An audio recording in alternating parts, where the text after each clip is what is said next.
A paz do Senhor Jesus. Vamos para mais um dia do nosso devocional, que se encontra no livro de Atos, capítulo 4, versículo de número 33, que diz: Com grandioso poder, os apóstolos continuavam a testemunhar da ressurreição do Senhor Jesus, e grandiosa graça estava sobre todos eles. Dando continuidade até o que anteriormente nós estávamos falando, sobre a oração daqueles que creram no Senhor, que creem no Senhor, da onde nós vamos ver Pedro ali, juntamente com João, após ter ali passado pelo sinédrio, julgamento, ameaças, foram ali libertos, foram soltos, isso tudo porque milagrosamente, o Senhor curou um homem que tinha 40 anos de idade, que esse homem era paralítico, e ali a igreja se reúne em oração, aqueles que estavam orando, e eles oram, apresentando ali até mesmo aquelas autoridades que assim estavam perseguindo, e eles vão orar, falar com o Senhor, engrandecendo o nome do Senhor, e através disso nós vamos ver eles sendo revestidos de poder, com mais ousadia, eles após orarem, no versículo 31 diz que depois de orarem, tremeu o lugar em que estava reunido e todos ficaram cheios do Espírito Santo e anunciavam corajosamente a palavra de Deus. E com isso não era só os cristãos, eles não estavam unidos somente nas orações, mas eles também estavam unidos, em atender a necessidade do próximo. Tanto que nós vamos ver que eles vão começar, eles estavam juntos, e a palavra diz que uma mente, e o coração de todos aqueles que criam, no Senhor Jesus. E a parte B do versículo 32, ele diz que ninguém considerava unicamente sua coisa alguma que possuísse, mas tudo lhe era comum. Então, não tinha nada ali que eles consideravam, até o bem material, o que eles tinham. A palavra do Senhor vai dizer,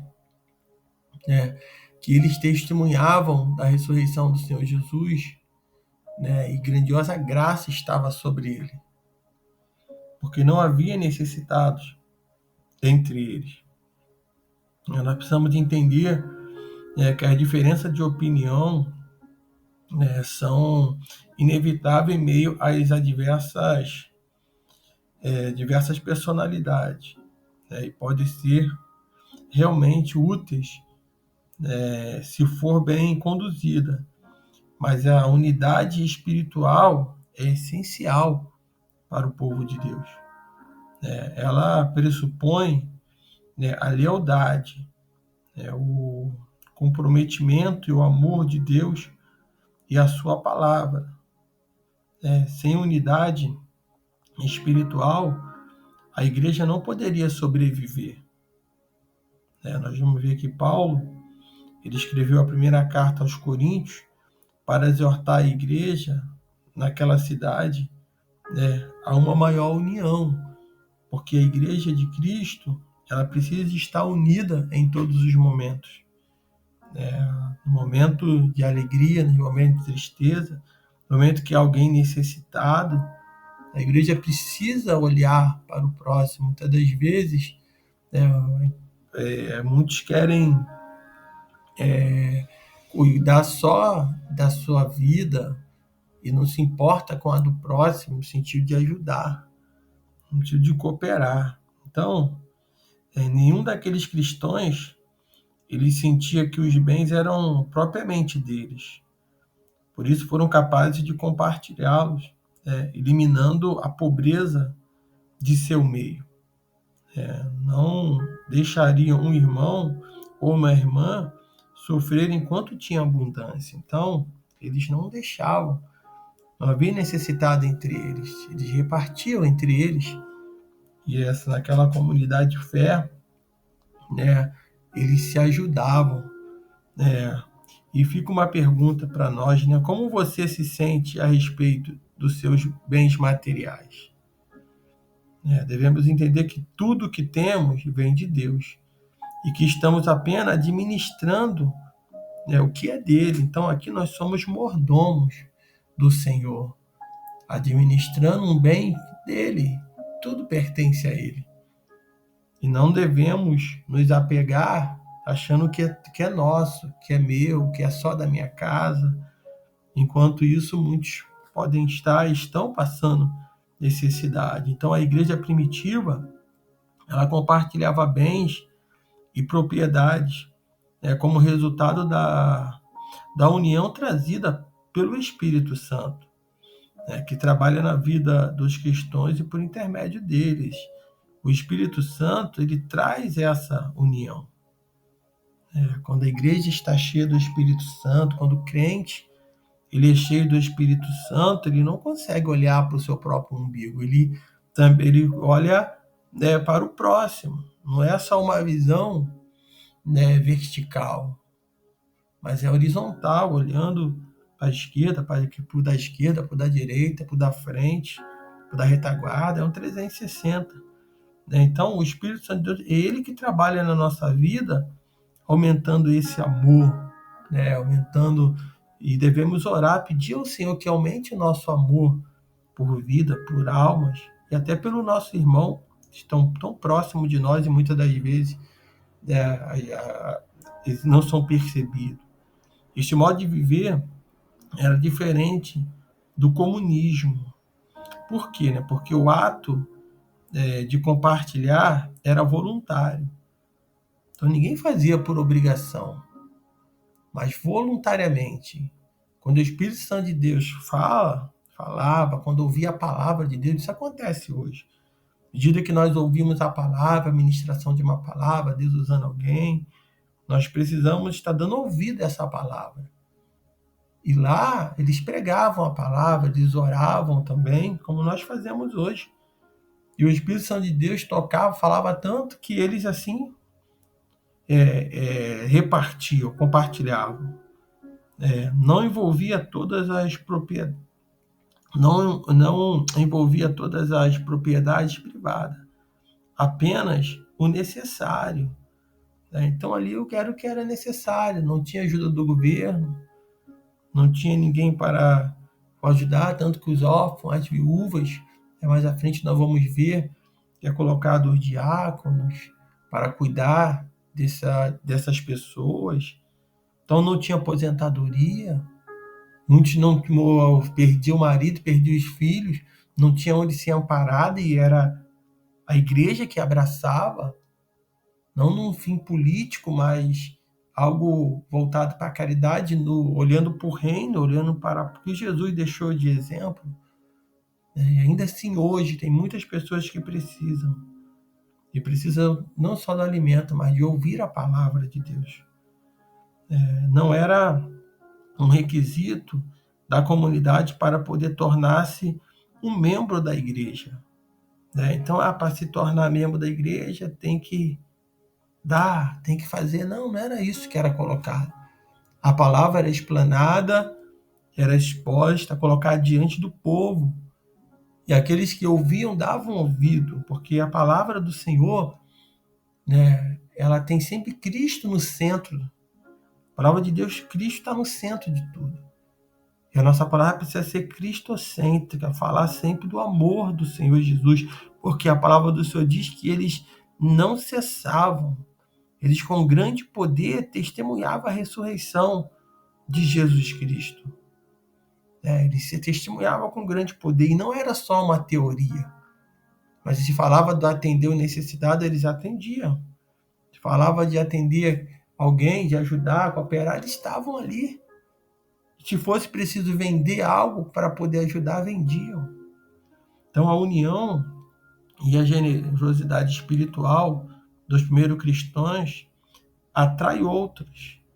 Aquela estrutura organizacional não é uma ordenança bíblica, mas nos ensina importante princípio digno e serem adotados. Então, união e generosidade é o que nós vimos na vida dele, na vida daqueles homens. Tanto que Barnabé, também chamado de José, era um respeitado líder da igreja, era um levita de nascença, um membro da tribo judaica, que desempenhava a tarefa no templo. Nós vamos ver que a palavra diz que José, ele vendeu um campo que possuía e trouxe o dinheiro e colocou aos pés dos apóstolos para atender a necessidade daquela época. Então, que nós possamos também usar de sabedoria, ser sábio, quando nós ouvimos essa palavra, e seja o tempo que for, seja se antes, outrora, tinha pessoas necessitadas, a igreja, ela precisa, a igreja não é uma instituição,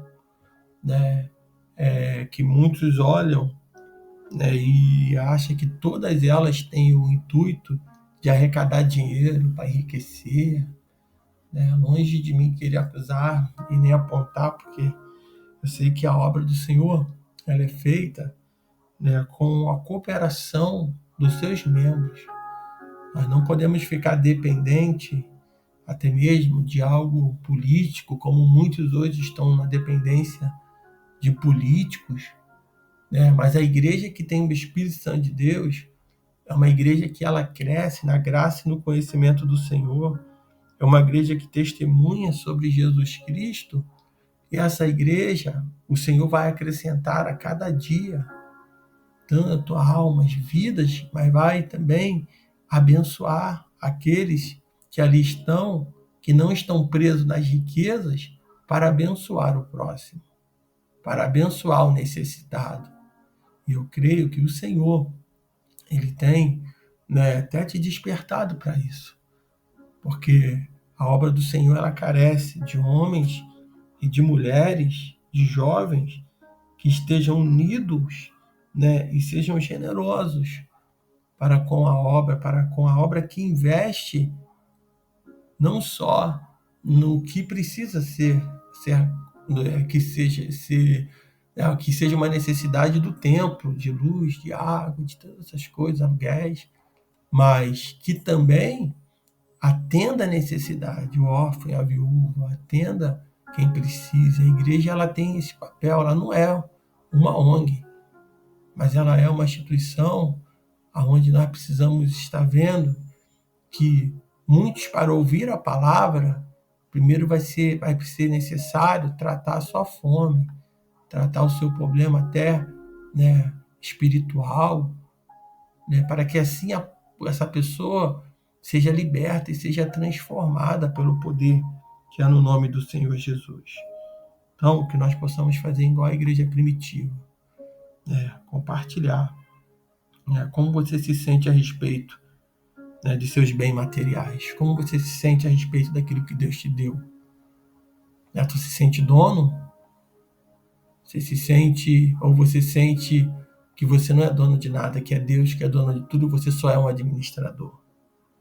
Que nós possamos pensar nisso, porque a nossa generosidade, ela nos conecta com a prosperidade. Quanto mais generoso, mais próspero. Quanto mais fechado, quanto mais difícil de cooperar com o próximo, mais as coisas ficam difíceis. Pode até ter, mas é com muito trabalho, com muito desgaste, com muita preocupação, sem conseguir descansar, sem conseguir botar a cabeça no travesseiro. Mas aquele que sabe, que vive com um mordomo, com um administrador das coisas de Deus, sabe que tudo que vem à mão é para algo que envolva o reino. E nisso a gente não precisa ficar achando que tem que fazer todos os tipos de voto, fazer tudo, tem que doar tudo. Não, o Senhor não está. O Senhor, ele nos testa para ver se o nosso amor está nas riquezas. Quando aquele jovem rico ele aparece diante do Senhor, o Senhor vai dizer que aquele homem ele precisava ir vender tudo que ele tinha, dar aos pobres, depois seguir Jesus. Jesus estava testando ele para ver aonde estava o coração dele. E o coração dele estava na riqueza. Mesmo ele conhecendo e tendo de cor todos os mandamentos. Mesmo ele citando os mandamentos. Mesmo ele falando que segue desde quando ele era pequeno. Mas ele ainda estava preso no dinheiro. Ainda estava preso nas riquezas, nas coisas materiais desse mundo. Então nós podemos também, sem perceber, estar preso no materialismo, no capitalismo, vivendo muitas das vezes de uma forma em que nós vivemos preocupados e ansiosos porque se perder o emprego, se perder alguma coisa, vai ficar pobre. Não podemos perder a nossa salvação. Nós precisamos entender, que o nosso coração não pode estar em nada material. A nossa esperança tem que estar em Deus. A nossa esperança precisa ser a volta de Cristo Jesus. E o que nós devemos fazer é buscar o seu reino e as demais coisas nos serão acrescentadas. O exemplo dessa comunidade, desses que vão estar ali, esses primeiros cristãos, é um exemplo que nos faz pensar, para que assim nós possamos ver realmente e viver uma verdadeira prosperidade. Porque a prosperidade, não é o que muitos estão ostentando por aí. A prosperidade ela é a ausência de necessidade. É a gente ter o suficiente que dê para a gente viver. Cuidar da nossa casa, da nossa família, ajudar o próximo. A prosperidade que muitos têm pregado aí é de uma vida de muito trabalho, de muito desgaste. E o Senhor não quer isso para nós. Vamos trabalhar sim, vamos comer do suor do nosso trabalho, concordo, isso é certo. Mas não precisamos ficar desesperados. E podemos ter hoje um salário mínimo, receber um salário mínimo e viver muito bem do que aquele que recebe 10, 20 salários ou muito mais. Podemos ter pouco, mas o pouco ele é próspero à medida que somos fiéis ao Senhor. Fidelidade, sim, nos dízimos e oferta. Muitos condenam, muitos falam que não, que isso não é bíblico. Mas a questão não é o caso. Se é bíblico ou não é, essa não é a discussão. Importa que aquele que é fiel ao Senhor, que se preocupa com o seu próximo, que se preocupa em ser fiel em tudo, pode ter certeza. A palavra do Senhor diz que nunca viu o justo mendigar o pão, nem a sua descendência perecer. Aquele que é fiel ao Senhor, ele está semeando para as próximas gerações. Ele está semeando hoje para os futuros netos, filhos, bisneto, tataraneto.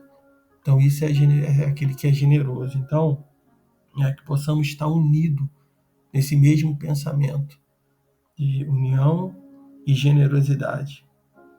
E isso, crendo que o Senhor, Ele tem falado aos nossos corações nesse dia. Que você fique com essa palavra. No próximo episódio, nós vamos continuar falando sobre esse assunto. E vamos falar sobre Ananias e Safira. Que Deus abençoe a todos.